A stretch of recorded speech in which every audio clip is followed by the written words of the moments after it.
नमस्कार साथियों, आप सभी को मेरा सबसे पहले तो जय भीम, नमो बुद्धाय, जय संविधान हमारे सभी देशवासियों को।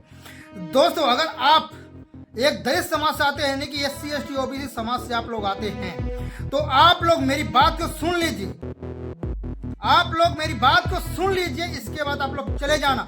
लेकिन एक बात मैं गारंटी के तौर पर आपको कह देना चाहता हूं कि अगर मेरी बात आप लोगों ने सुन लिया और जिस चीज का मैं खुलासा करने जा रहा हूं, जिस न्यूज का मैं खुलासा करने जा रहा हूं, तो आपके पसीने से, आपके सर से पसीना निकलने लगेगा। याद रख लेना, आज से आप लोगों को नफरत हो जाएगा। आज से आप लोगों को उस चीज से नफरत होने लगेगा, उस चीज से नफरत होने लगेगा जो चीज से मैं बात करने जा रहा हूं। सबसे पहले आप सभी लोग इस फोटो को आप लोग देखिए, इस फोटो को आप लोग देखिए। इसमें लिखा है क्या? नव भारत टाइम्स ऑनलाइन लिखता है, आजादी के 79 साल बाद भी सरकारी दफ्तरों में जातिगत भेदभाव का मामला है। एक तस्वीर समाज और सिस्टम के लिए शर्मनाक है। ग्वालियर में एक ऐसा ही मामला सामने आया है, जहां मध्य प्रदेश भवन विकास निगम में पदस्थ सहायक महाप्रबंधक सतीश डोंगरे पिछले 1 साल से जमीन पर बैठकर काम करने को मजबूर है। आरोप है कि उन्हें जातिगत भेदभाव का शिकार बनाया जा रहा है। तो सोचिए, वो सरकारी कर्मचारी है। वो सोच लीजिए आप, जो लोग कहते हैं कि जाति भी खत्म हो गई है, जो लोग हमारे समाज के लोग कहते हैं, हम गर्व से कहते हैं कि हम हिंदू हैं, वो अपने आप को, आज मेरी बात को सुन लो, जो लोग कहते हैं कि हम सबसे बड़े महानायक हैं, याद रख लेना, ये संविधान की वजह से, ये परम पूज्य बाबा साहब अम्बेडकर की वजह से वो तो सरकारी नौकरी पे पा गए हैं। अभी सोचो, वहाँ के मनुवादी सोच वाले देखिए, वहाँ के सवर्ण समाज वाले देखिए, जो जाति को लेकर बेचारे हमारे समाज के लोगों को जमीन में बैठकर वो काम कर रहे हैं। याद रख लेना, अभी सोचो को सरकारी कर्मचारी हैं, उनके साथ ये हाल हो रहा है। तो सोच लीजिए, आपके पास, आप एक आम जनता के साथ क्या हाल होता होगा, क्या हाल होता होगा, आप सोच सकते हैं। अब यही बात नहीं, यही बात रुको, एक दूसरी चीज मैं आप सभी को दिखाने जा रहा हूँ। अभी देखिए, हमारे 15 अगस्त, यानी कि अभी हम 79 साल, मतलब हम आज 79 साल, मतलब 79 साल हम हो गए, आजाद हुए, लेकिन फिर भी आज जातिगत इतना खतरनाक है कि आप सोच भी नहीं सकते। अभी देखिए, इस न्यूज को देखिए, प्रभात किरण लिखता है, महिला सरपंच को जमीन पर बैठाया, महिला सरपंच को जमीन पर बैठाया, दलित को न कुर्सी दी, न झंडा फहराने दिया। राम पिपलिया में ये गांव कुछ है, ये हमारे मध्य प्रदेश के इंदौर शहर का है, ये हमारे मध्य प्रदेश के इंदौर शहर का है।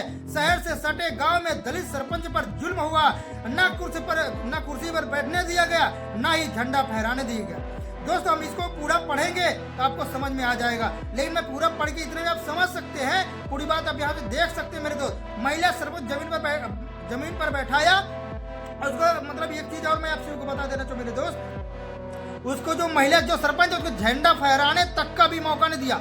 झंडा फहराने तक, यानी कि मतलब जो उनका सम्मान है, सरपंच के मुखिया है, उनको तक फहराने तक का उनको नहीं दिया गया। जो उप सरपंच है, उन्होंने वो झंडा को फहराया। तो सोच सकते हैं, ये हमारे समाज के लोगों को आंख खोलकर, आंख मतलब खुली हो रहा चाहिए, खुलना चाहिए ऐसे न्यूज के लोगों के लिए। अभी जो लोग कहते हैं कि हम गर्व से हिंदू हैं, अब एक तो आप बागेश्वर धाम महाराज को देख रहे होंगे, वो कहते हैं हम सब हिंदू भाई भाई, जाति खत्म करो, हम सब हिंदू भाई भाई। ऐसे में क्या हिंदू भाई भाई होंगे क्या? भारत देश को हिंदू राज्य अगर जिस दिन बना, तो याद रख लेना, इस संविधान की वजह से आज आप लोग और हम लोग यहाँ तक पहुँचे हैं। अगर जिस दिन संविधान खत्म हुआ, उस दिन याद रख लेना, ये तो मनुवादी लोग यहाँ तक अभी कर रहे हैं। जिस दिन संविधान खत्म हुआ ना, उस दिन को जिंदा जला देंगे, वही मनुस्मृति का नियम लागू कर देंगे। जो अगर हम कुछ भी बोलेंगे, कुछ भी जान लगे तो काने में, अगर कुछ सुन ली कान में गला शीशा पिघला कर डाल देंगे। अगर हम कुछ भी सुनेंगे तो जीभ काट ली जाएगी, कपड़ा पहनने तक मजबूर किया जाएगा, स्तन में टैक्स लगा दिया जाएगा। आपने अगर इतिहास नहीं पढ़े तो इतिहास पढ़ के देख लो कि हमारे समाज के साथ क्या हाल हुआ हो रहा है, क्या हाल करते थे मनवादी समाज के लोग। हम सबके समाज की हम बात नहीं कर रहे, जो मनवादी समाज की सोच पर रखने वाले हैं। अब यहाँ से आप समझ सकते हैं। और एक चीज मैं और दिखाना चाहता हूँ आप सभी को, यहाँ पर देखिए, एक फोटो और है। ये फोटो किसकी है? 15 अगस्त की है ना? 15 अगस्त की है या नहीं आप लोग? अब ये देखिए, हमारे तिरंगा जो हमारे देश की शान है, हम सबका सम्मान है, हम सबकी शान है, सम्मान है, सब कुछ हमारी पहचान तिरंगा से होती है। लेकिन हमारे देश देख लीजिए, हमारे कौन से लोग हमारे देश के तिरंगे का ये कलर में कैसे कर रहे हैं, वो भी हमारे इस चक्र के ऊपर एक लोहा लगा के उसमें कर रहे हैं। अभी सोच सकते हैं। अब ये दूसरी तस्वीर देखिए, ये फहराने वाले कौन हैं? ये सोचिए, पहचानिए। अभी तो हम पुष्टि नहीं कर सकते कौन है, लेकिन तस्वीर को देखकर आप सोचिए कि कौन लोग ऐसे कर सकते हैं। ऐसे लोगों को देशद्रोह का मुकदमा लगना चाहिए, ऐसे लोगों को जेल में डालना चाहिए। क्यों? मेरी बात सही है कि गलत? आप लोग बताइए। मेरे समाज के लोग अगर अभी भी नहीं सुधरे तो कब सुधरोगे? अगर आंख नहीं खुली तो कब खुलेगी आंख? याद रख लेना, याद रहना, सबका नंबर आएगा। याद रख लेना, सबका नंबर आएगा, आज नहीं तो कल आएगा, अगर ऐसे चलता रहा तो। अभी सोचिए कि एक सरकारी कर्मचारी 1 साल से जब में बैठकर काम कर रहा, उसने आम इंसान के साथ मनुवादी समाज सोच वाले क्या हाल करते हो, क्या हालत करते होंगे? बस सोच के देखिए मेरे भाई लोग, सोच के देखिए, सोच के देखिए मेरे दोस्त, सोच के देखिए। अगर मेरा सपोर्ट करना चाहते हैं, अगर मेरी आवाज और आगे तक बढ़नी चाहिए, इस वीडियो को शेयर करो।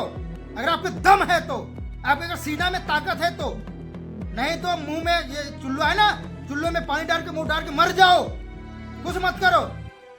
मरना तो एक दिन तय है। बाबा साहब अम्बेडकर जी ने कहे थे कि बकरियों जैसा जीवन जीने से अच्छा एक दिन शेर बनकर जियो ना, क्योंकि ये दुनिया है ना, बकरी को हवाला कर देती है, शेर अगर शेर बन जाओगे ना, सलाम ठोकेगी ये दुनिया। याद रखो। कब तक याद रखोगे? जब तक हमारा समाज आगे तक नहीं बढ़ जाएगा, तब तक याद रखो ऐसी न्यूज को, ऐसे सम्मान को। बहुत सारे भी 15 के हमारा बीता, ये 2 दिन हुआ है, 2-3 दिन हो रहा है ना, तो सोचो ऐसी खबरें आ रही है। अगर ये सोशल मीडिया नहीं होता ना, ये खबरें भी नहीं आती हमारे पास और आपके पास नहीं आती। अभी सोचो उस समय पे जब हमारे के साथ कोई सोशल मीडिया नहीं था, कितना हमारे अत्याचार हुआ रहा होगा। कोई देखा आज तक? लेकिन आपके अंदर सीने में वो ताकत नहीं है, बोलने की ताकत नहीं है, शेयर करने की ताकत नहीं है, आपके दिल में दिल नहीं है, दर्द नहीं है। कहते हैं कि जब मेरे दर्द होगा तब दर्द हुआ, जब हमारे समाज के साथ दर्द नहीं हुआ, हम सह नहीं सकते क्या? याद रखना। अगर परम पूज्य बाबा साहब अम्बेडकर जी इतना पढ़े लिख के होते भी, बाबा Saheb Ambedkar ji symbol of knowledge कहलाने वाले, अगर सोच लेते ना, हमने समाज से क्या लेना देना। अपने 4 बच्चों की कुर्बानियां नहीं देते, अपने 4 बच्चों की कुर्बानियां वो नहीं देते, समझ में आया? वो अपने समाज को, अपने समाज के लिए अपने 4 बच्चों को कुर्बानी दे दिए हैं। अगर वो चाहते ना कहीं दूसरे दुनिया में, मतलब दूसरे देश में, दुनिया में कहीं भी जाके बढ़िया सी नौकरी करके अपना जीवन स्वर्ग बना लेते, लेकिन वो नहीं सोचे। पूरे समाज को देखे किस तरह हमारा समाज में किस तरह जगह में फंसा हुआ है, उसको निकालने के लिए, अपने समाज को निकालने के लिए कितनी ताकत, मतलब मेहनत की, संघर्ष किए। वो बातें आप भूल गए।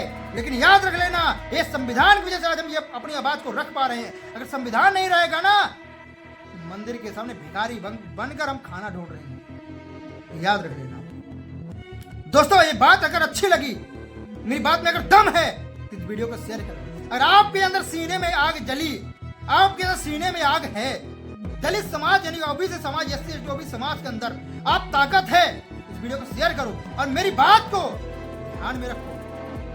मेरे दोस्त, आप सभी को मेरा क्रांतिकारी नमो बुद्धाय, जय भीम, जय भारत, जय संविधान। और मेरा हौसला बढ़ाने के लिए मेरे चैनल को जरूर सब्सक्राइब करो यार मेरे दोस्त। अगर इतना भी नहीं कर सकते हो, चुल्लू भर पानी में डूब के मर जाओ, तो कुछ जीने से कोई मतलब नहीं। समझ में आया? अगर आप अपने समाज के लिए कुछ काम नहीं कर सकते तो आपको मर जाना ही बेहतर है, मुर्दा के समान में आप बेहतर है। समझ में आया? वीडियो देखने के लिए धन्यवाद।